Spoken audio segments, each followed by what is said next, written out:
It's great. It's pretty much 100%. Just real close to 100% strength. So, but I'm hitting, throwing, doing all the good stuff. So I'll be ready to go. I'm ready to go now to play baseball, but no baseball we played. So kind of stinks, but it's all right. They said there weren't a lot of other guys who've gone through have had that same injury. Yeah, I think I'm the only one that's ever had the adductor muscle only tear off. Usually you have a tendon in your thumb that also tears. So this is the only one where the adductor muscle came off, and very crazy, injury. But I always say I like to try to be unique. Is there any unknown in the rehab and the coming back and saying that it's 100%? Because some of those you don't know until you're swinging, until you're. Well, no, they weren't really too concerned. Okay. It's one of those muscles. The hand specialists they weren't really concerned about coming back. There was like a little thing of the skin formation and the scar tissue and little spots that basically from the incision. I think that was more of the things they were worried about. But it healed back really nice, and the scar is very light. So for Dr. Graham saw it again in early October, and he was very pleased. How long have you been hitting and throwing and doing baseball stuff?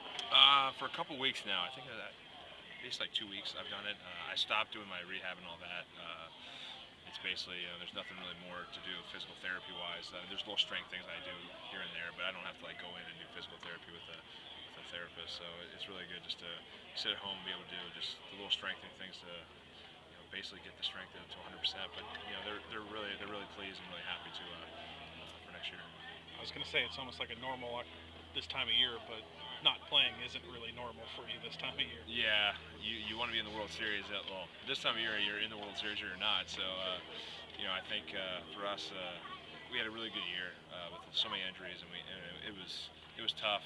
It was a tough year, but we won a lot of games. I think 88 games, and to do that is always a great year. But when you play the American League East, 88 games might not be enough. So 89. Did we win 89? You did. I forgot. You gypped yourself out. 89. That's right. I think I said 88 the other day too. No one's correcting me. I think I knew. I'm there for you.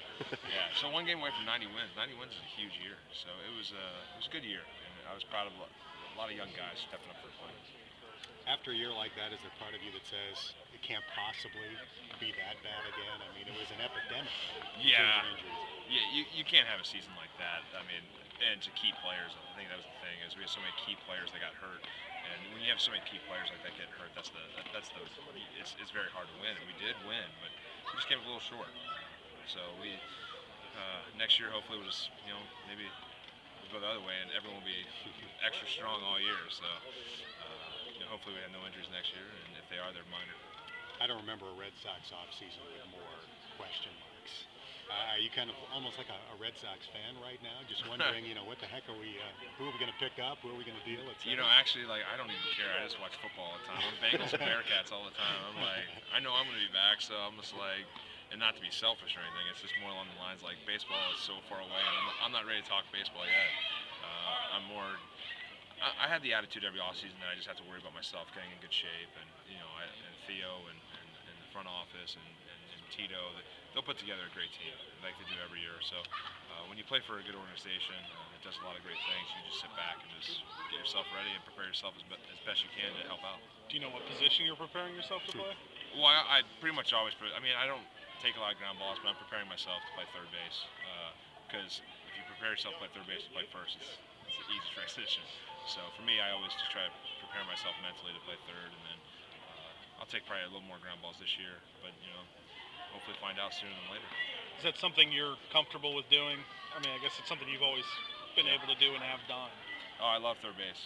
It's great. I love playing it. I enjoy it. It's a lot of fun, and I'd love to play third base, but whatever the team needs me, I'll play. Third base, first base, no outfield. I'll play short if they want to play short, but for me, anywhere in the infield is always good. You mentioned some of the young guys that came up. Let me ask you about some of them individually. Ryan Youkilis, your thoughts on him? Kalish, great kid.